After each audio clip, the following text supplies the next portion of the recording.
पे इस मुश्किल घड़ी में आपके लिए एक पॉजिटिविटी, एक सकारात्मकता की किरण ज़रूर लेकर के आएँगे। तो जी भावना, जैसे कि आप बता रहे थे कि इस वक्त जो नेगेटिविटी है उसको दूर रखना बहुत महत्वपूर्ण है और साथ में पॉजिटिविटी को अपनाना, और ऐसे में महासूर्य ग्रहण, इसके लिए पॉजिटिव रहें, पॉजिटिव चीज़ें सोचें क्योंकि कोरोना काल भी है। और लगातार हम आपको इस महा कवरेज में ये भी बता रहे हैं कि महासूर्य ग्रहण का जो असर है, हम अपने पैनलिस्ट के द्वारा इस ग्रहण को हम सुखद बनाएंगे। ज़्यादा डरने की ज़रूरत नहीं है क्योंकि हमारे साथ तेज़ पर आपके लिए हमारे पैनलिस्ट हैं इस वक्त, और एक एक चीज़ों की जवाब जो आपके जहन में है वो हम इनसे ले रहे हैं और आप तक पहुंचा रहे हैं। और अब इस वक्त हम सीधा रुख करेंगे पंडित शैलेंद्र पांडे जी की ओर। और मेरा एक सवाल है पंडित जी आपसे, क्योंकि कोरोना काल है और दिल्ली और मुंबई इस वक्त बहुत ज़्यादा इफेक्टेड राज्यों में से आ रहा है और दिल्ली की स्थिति इस वक्त काफ़ी चिंताजनक है। यहाँ जो हमारे स्वास्थ्य मंत्री हैं वो भी इस वक्त एडमिट हैं, उन्हें कल प्लाज्मा थेरेपी दी गई है। सबसे महत्वपूर्ण सवाल यहाँ ये कि दिल्ली में या पूरे देश में इस वक्त जो कोरोना से संक्रमित है, जिनके भी घरों में जो लोग कोरोना से संक्रमित है या होम क्वारंटीन में है, उनको इस वक्त क्या करना चाहिए? इस सूर्य ग्रहण में क्या करना चाहिए? देखिए, पहले बता दूं कि रोग सबसे पहले मन में होता है, फिर शरीर में होता है। और हमारे शास्त्र शुरू से कहते हैं कि आप बीमारियां पहले मन में बुलाते हैं, फिर वो शरीर पर अटैक करती हैं। और वायरस के साथ, तरंगों के साथ का जो कनेक्शन है, ये हमारे ऋषि मुनियों ने बहुत पहले से खोज के रखा था। हमारी परंपरा कभी नहीं रही है कि किसी से मिलते समय हम हाथ मिलाएंगे। हम चरण स्पर्श करते हैं, नमस्कार करते हैं। क्यों? ताकि तरंगों का जो ट्रांसफॉर्मेशन है उस पर थोड़ा ध्यान दिया जाए। अब कोरोना आने की वजह से लोग ऑलरेडी हाथ मिलाना तो बंद कर ही चुके हैं। अब देखिए, कोरोना की तरंगों को अगर आपको रोकना है तो सबसे पहले अपने मन में इस भाव को मजबूत करना होगा कि मैं स्वस्थ हूँ, मैं ठीक हूँ, मुझे कोई बीमारी नहीं होगी, मुझे कोई समस्या नहीं होगी। ये भाव भी रखिए, सावधानी तो रखिए ही, हाथ धोइए, मास्क लगाइए, जो भी कर सकते हो करिए, लेकिन मन को भी मजबूत रखिए, तब आप इस बीमारी से बच सकेंगे। पहली बात। दूसरी बात देखिए ये है कि ग्रहण का जो असर है, जो प्रभाव है, वो चूंकि सूर्य का ग्रहण है और सूर्य शासन सत्ता का मालिक होता है, और दिल्ली जो है वो देश की राजधानी है, शासन सत्ता का सबसे बड़ा केंद्र है दिल्ली। जी, बिल्कुल बिल्कुल। तो निश्चित रूप से दिल्ली में उपद्रव बढ़ने की संभावनाएं बढ़ेंगी। दूसरा, इस ग्रहण में सैटर्न का इन्वॉल्वमेंट भी है, और शनि जो होता है वो पश्चिम दिशा का स्वामी है, पश्चिम दिशा में बली हो जाता है। तो जो पश्चिम दिशा का पार्ट है, जैसे महाराष्ट्र और गुजरात के जो इलाके हैं वो, और जो राजधानियां हैं पूरे देश में, जैसे दिल्ली तो देश की राजधानी है, यूपी की राजधानी है लखनऊ, मध्य प्रदेश की भोपाल, तो जो राजधानियां हैं अलग अलग स्टेट्स की, वहां पर बहुत ध्यान देना होगा, पश्चिम दिशा पर बहुत ध्यान देना होगा। और दिल्ली तो राजनीति का केंद्र है, यहाँ पर तो बहुत ही ध्यान देना होगा। और इस समय जरूर ये कहा जा सकता है कि इस सूर्य ग्रहण में और इसके बाद आने वाले चंद्र ग्रहण में, यानी अब से लेकर के 21 जून से लेकर के 20 जुलाई तक का जो समय है, इसमें किसी बड़े राजनेता का निधन हो सकता है, किसी राज्य में सत्ता बदल सकती है, देश के बड़े नेताओं के लिए चुनौती पैदा हो सकती है, मुश्किलें बढ़ सकती हैं। जो धर्म गुरु हैं, क्योंकि सूर्य धर्म का स्थापक भी है, जो लोग धर्म पे प्रवचन करते हैं, धर्म पर व्याख्याएं करते हैं, ऐसे लोगों के लिए भी अपयश का, अपमान का समय हो सकता है। तो थोड़ी सावधानी रखिए, खास तौर से जो लोग ऊंची कुर्सी पर बैठे हैं, आज जमीन पर बैठ करके ध्यान कर लीजिएगा, प्रार्थना कर लीजिएगा, ताकि किसी भी तरह के उतार चढ़ाव से और अपयश से बचे रहें। चलिए, जैसे कि शैलेंद्र पांडे जी ने बताया कि ये जो संकट का दौर चल रहा है, कोरोना काल चल रहा है, इसमें केवल लड़ाई तन की ही नहीं है, मन की भी लड़ाई है। और तन और मन की इस लड़ाई में विजयी वही होगा जो दृढ़ संकल्प के साथ इस लड़ाई को लड़ेगा, अपने आप को शारीरिक तौर पर, मानसिक तौर पर मजबूत बनाएगा। क्योंकि ग्रहण एक ऐसी अवस्था होती है ज्योतिष के मुताबिक जो आपके तन के साथ साथ आपके मन को भी प्रभावित करती है, आपके मन में वैचारिक तौर पर उथल पुथल लेकर आती है। लिहाजा उसको भी टैकल करना, उसको भी टैप करना बेहद जरूरी है। सीधे हम यहाँ पर सचिन जी का रुख करेंगे। सचिन जी, मन को बड़ा चंचल माना गया है और कहा जाता है कि इसको काबू में करना बहुत आसान नहीं है, लेकिन एक तो 3 ग्रहण एक साथ, उसके बाद फिर आने वाले दिनों में इनका प्रभाव कहा जा रहा है कि 15 दिन तक इस सूर्य ग्रहण का भी प्रभाव रहेगा। तो केवल पूजा पाठ आज तक सीमित नहीं होगा, ये जब तक मेरे ख्याल से आगे भी कंटिन्यू करने पड़ेंगे। तो ऐसा कोई साधन बताइए, ऐसा कोई जरिया बताइए जिससे कि लोग अपने इस चंचल मन को काबू कर सकें, अपनी इस नेगेटिविटी पर काबू पा सकें। क्योंकि आप दाएं देखिए तो नेगेटिविटी, बाएं देखिए तो नेगेटिविटी, आप अगर पूरी दुनिया में कहीं भी देखें तो इस समय नकारात्मकता ही चारों तरफ फैली हुई है। इसको काबू में कैसे किया जाए? बिल्कुल अनंत भाई, ये जो कोरोना है इसने हर व्यक्ति विशेष के मन में एक भय की स्थिति पैदा कर दी है। जैसा कि शैलन जी ने पहले ही कह दिया कि मन से ही रोगों की एंट्री होती है। मन के हारे हारे और मन के जीते जीत, यानी आपने अपने मन के अंदर इस स्थिति को स्ट्रॉन्ग कर लिया कि मैं बिल्कुल स्वस्थ हूँ, मेरे सराउंडिंग एरिया के अंदर मेरे चारों ओर एकदम सकारात्मक ऊर्जा का घेरा, यानी कि एक पॉजिटिव एनर्जी मेरे चारों ओर घूम रही है, ऐसा मन के अंदर आपको संकल्प लेना होगा। इसी के साथ साथ ये जो ग्रहण की स्थिति है, देखिए ग्रहण शब्द से ना अनंत भाई सभी लोगों को बताना चाहूंगा डर लगता है। ग्रसित करना यानी किसी चीज का क्षय हो जाना, ग्रहण हर तरीके से व्यक्ति के मन में एक भय की स्थिति उत्पन्न कर ही देता है, चाहे हम कितना मर्जी समझा लें। और मन ठहरा चंचल, मन एक बार जो अस्थिर हो गया तो उसको साधना बहुत मुश्किल है। तो आज योग दिवस के दिन आप अपने मन को, अपने शरीर को एकदम से स्वस्थ रखने का आप प्रयास आज ही के दिन से कर दीजिएगा। जो समय निकल गया वो निकल गया, कोई बात नहीं। आज योग दिवस का दिन है, आज फादर्स डे भी है और आज सूर्य ग्रहण भी है। तो आज इन तीनों चीजों को मिलाकर आप एक ना सकारात्मक सोचिएगा, एक पॉजिटिव आप थॉट लेकर आइएगा अपने मन के अंदर कि भाई हम आज से योग का सहारा लेंगे, अपने मन के अंदर से नेगेटिव एनर्जी को निकालेंगे, दूसरे व्यक्ति के प्रति अपने मन में आदर की भावना रखेंगे। ऐसा नहीं है कि आप किसी व्यक्ति को दिखाते तो कुछ हैं और बोलते कुछ हैं ना, ये नहीं। आपके मन के अंदर के भाव आपके शरीर के ऊपर झलकने लगेंगे आज ही के दिन से, यदि आप साध लें। क्योंकि मन को साधना बहुत मुश्किल है।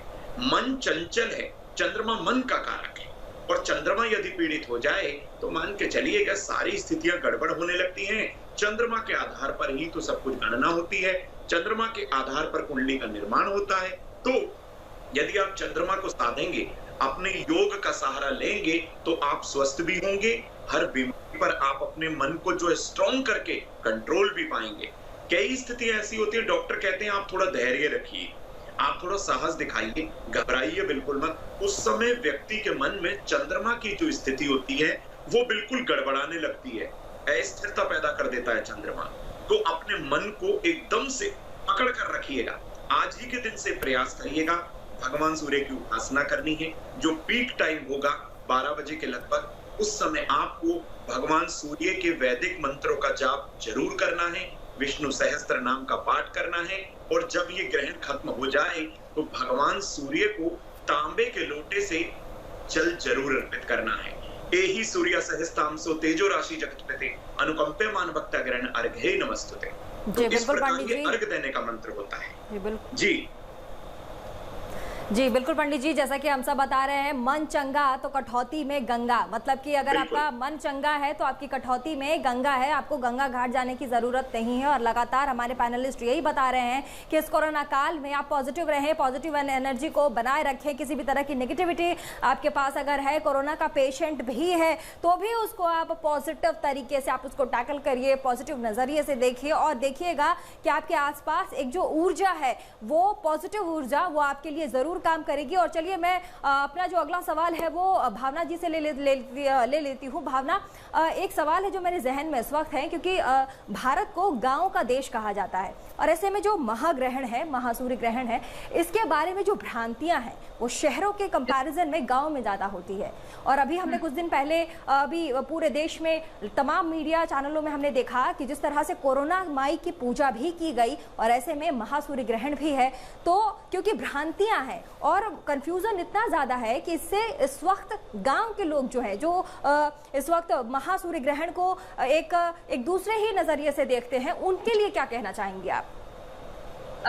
सही कहा आपने प्रीति, क्योंकि ग्रहण के साथ हो चाहे वैसे भी हम देखें तो कई सारी चीजों में भ्रांतियां साथ में जोड़ बिल्कुल भावना। लेकिन सबसे इम्पोर्टेंट बात यह है कि हमारे जो धर्म है धर्म में और जितने भी हमारे शास्त्रों में बातें बताई गई हैं, हर चीज के पीछे एक लॉजिक दिया गया है और हर चीज के पीछे साइंटिफिक लॉजिक है। ये बहुत इंटरेस्टिंग बात है कि हमारे शास्त्रों में भी, चाहे फिर वो व्रत आदि हो, चाहे ग्रहण के समय पर कुछ ग्रहण ना करना हो, यानी कि कुछ खाने पीने का सामान जो है, खाने पीने की चीजें जो है आप नहीं ग्रहण करें, तो इस तरह की चीजों के पीछे एक साइंटिफिक लॉजिक जरूर है। अब ग्रहण के समय पर कहा जाता है आप कुछ नहीं खाएं, इसके पीछे रीजन ये है क्योंकि सनरेज जो है उसमें एक तरह की नेगेटिव वाइब्रेशन जो है आपको मिलती हैं जिस समय पर सूर्य ग्रहण पड़ता है। अब उस समय पर क्या होता है कि बैक्टीरियल ग्रोथ बढ़ जाती है, तो वो बैक्टीरियल ग्रोथ, जाहिर सी बात है, आप कुछ खाएंगे तो आपको इन्फेक्शंस हो सकते हैं, तो इसलिए कहा जाता है आप कुछ भी खाएं तो उसमें तुलसी का पत्ता जरूर डालें। अब तुलसी अगेन जिन लोगों को पता है बहुत अच्छा है, लेकिन जिनको नहीं पता, तुलसी के अंदर बहुत सारे एंटीऑक्सीडेंट्स होते हैं। तुलसी जो है आयुर्वेद में भी त्रिदोष मानी गई है, वात पित्त और कफ की समस्याओं से मुक्ति दिलाती है। अगेन कहा जाता है गंगा जल आप डालिए, तो गंगा जल के ऊपर ICMR ने रिसर्च की है और उसमें ये पता लगा कि गंगा जल में बैक्टीरियोफेजेस पाए जाते हैं, जो कि एक तरीके के वायरसेस होते हैं जो बैक्टीरियल ग्रोथ को खत्म कर देते हैं। तो आप देखेंगे कि हर चीज जो है वो साइंस से जुड़ी हुई है, उसके लॉजिक से जुड़ी हुई है। बाकी इस समय पर आपको गंगा जल खाने के और खासतौर पे जो भी आप आहार या जो लिक्विड आप डाइट ग्रहण कर रहे हो उसमें गंगा जल जरूर डालिए, उसमें तुलसी के पत्ते जरूर डालिए, उसके बाद आप ग्रहण कर सकते हैं। दूसरी बात, जब आप कहते हैं कि मंत्र चैंटिंग कीजिए, हम आपसे बार बार कह रहे हैं कि मंत्र चैंटिंग आप कीजिए, वो बहुत आपके लिए पॉजिटिविटी लेकर के आएगा। उसके पीछे भी साइंटिफिक लॉजिक है कि हम कुंडलिनी जागरण की बात करते हैं। आपको कहा जाता है कि आप स्पाइन को सीधा रखकर उसके बाद आप मंत्रोच्चारण कीजिए और कोशिश कीजिए, अगर आप कर सकते हैं तो अपने सुखासन में बैठ करके इस समय पर, यानी कि सुखासन मतलब जिसमें आप बहुत ज्यादा कंफर्टेबल हो, आप पैरों को फोल्ड करके सुखासन में बैठिए और अपने जो पाम्स हैं, ये वाला जो हिस्सा है, इसे ऊपर की तरफ फेसिंग अपवर्ड्स, ताकि यूनिवर्स से आप उस एनर्जी का कनेक्शन जोड़ सकें। आपकी पाम्स के अंदर कहा जाता है जितने भी खासतौर पे हम वैसे 7 चक्रों की बात करते हैं, लेकिन उसके अलावा भी जो माइनर चक्र से हैं वो पूरी बॉडी में आपके स्थित होते हैं। तो चक्रा से क्या है, आप एनर्जी को ग्रैब कर सकते हैं। इसके अलावा हम 7 चक्रों की, मैं कुंडलिनी जागरण की बात कर रही थी, तो जब आप स्पाइन को सीधा रख के बैठते हैं सुखासन में और अपने हाथों को अपवर्ड की तरफ फेस करते हैं, ऐसा करने से और जब आप मंत्रोच्चारण करते हैं तो आपके अंदर एक तरह की वाइब्रेशंस पैदा होती हैं और वो वाइब्रेशन जो है आपके बेस चक्र यानी कि आपके स्वादिष्ठान चक्र से लेकर के और आपके सहस्त्रार चक्र तक से बैलेंस करती हैं। तो बहुत इंपॉर्टेंट है मंत्रोच्चारण करना। और आप देखेंगे चक्रास जो है आपको फिजिकल लेवल पर, आपको साइकोलॉजिकल लेवल पर और आपके हेल्थ खासतौर पे बेनिफिट्स के लिए बहुत इंपॉर्टेंट होता है, मेंटल लेवल पर भी आपको असर करते हैं। तो chakra balancing is very much powerful, ये आप ग्रहण के समय पर भी, क्योंकि मंत्र सिद्धि जब पॉसिबल है और आज तो योग दिवस भी है, तो योग साधना जब इस समय पर पॉसिबल है तो कुंडलिनी जागरण भी इस समय पर पॉसिबल हो सकता है। आप जरूर इस समय पर सुखासन में बैठ करके मंत्रोच्चारण कीजिए अगर आप कर सकते हैं। और मान लीजिए अगर आप ऑफिस में हैं, अगर आप बाहर कहीं पर ट्रैवलिंग कर रहे हैं, तो जरूरी है आप सिर्फ एक ध्यान मुद्रा में आप मंत्रोच्चारण ही, ओम मंत्र का उच्चारण सिर्फ 5 मिनट के लिए कीजिए, इनफ रहेगा। या मानसिक तौर से ही आप नमः शिवाय अपने इष्ट देव का ध्यान कर लीजिए, वो भी आपके लिए काफी रहेगा। चलिए सीधे हम यहाँ पर प्रतीक जी का रुख कर लेते हैं। काफी देर से हम कोशिश कर रहे हैं उनसे बातचीत करने की, एक बार फिर से प्रयास करते हैं कि हो सकता है उनका संपर्क हमसे स्थापित हो गया, उनकी आवाज़ हम तक पहुँचे। प्रतीक जी, यहाँ पर जानना ये ज़रूरी है कि जब सूर्य ग्रहण का जो काल है उस दौरान सावधानियों की लगातार हम बात कर रहे हैं, लेकिन अक्सर देखा गया है कि गर्भवती महिलाएं हैं, बुजुर्ग हैं, बच्चे हैं, लेकिन इनको एक्सेप्शनल केसेस में डाला जाता है। इनको कहा जाता है कि इनके ऊपर ये नियम नहीं लागू होता। इस बारे में ज़रा और प्रकाश डालें। देखिए, ये चीज़ ने सब ध्यान दिया कि बच्चे डराने के कहीं ना कहीं हमने परपंच बना दिया। ज्योतिष कहीं नहीं कहता है कि इनके लिए सब कुछ बहुत अलग होना चाहिए, कुछ जरूर अलग होना चाहिए। उसकी वजह आपको बता देता हूँ। देखिए, इस समय मन में जो तरंगे हैं वो डिस्टर्ब होती हैं, क्योंकि सूर्य ग्रहण हमारे आरोग्यता, आत्मविश्वास का प्लानेट होता है सूर्य। जब इसको ग्रहण लगता है तो निश्चित तौर पर तरंगों में बदलाव आता है। उस वजह से आपके गर्भ में पल रहे बच्चे को समस्या हो सकती है। आपकी मानसिक स्थिति अगर खराब होगी तो बच्चे की भी मानसिक स्थिति खराब होगी। इसीलिए खास तौर से ये सब चीजें थोड़ी सी दिक्कत देती है और इसी वजह से हम कहते हैं भाई गर्भवती स्त्री गोबर लगा लें पेट पे, लेकिन ये सब भ्रांतियां, ऐसा कुछ नहीं करना है। मैं सिर्फ आपसे इतना कहना चाहूंगा कि इस दौरान अपने को पॉजिटिव रखें। जैसा कि मैं शैलेंद्र सर को सुन रहा था, पांडे जी बहुत क्लियर कह रहे थे, सबसे पहले जो कोई भी रोग है ना हमारे मन को होता है, फिर तन में आता है। तो मन को कंट्रोल करिए और मन को कंट्रोल अपने इष्ट देव की पूजा से किया जा सकता है, अपने कुल देवी देवता की पूजा से किया जा सकता है। अगर ये दोनों नहीं पता है आज के दिन, तो ग्रहण के समय खास तौर से कहा जाता है ग्रह आपकी समस्या ग्रहण कर रहे होते हैं। तो आपकी समस्या अगर ग्रहण करेंगे तो फिर आपको ज्यादा से ज्यादा पूजा कर लेनी चाहिए। तो सबके लिए एक कॉमन मंत्र गायत्री मंत्र, क्योंकि सूर्य बुध राहु चंद्र 4 ग्रह 2 डिग्री के अंतराल पे इम्पैक्ट हुए हैं और सब अस्त हैं।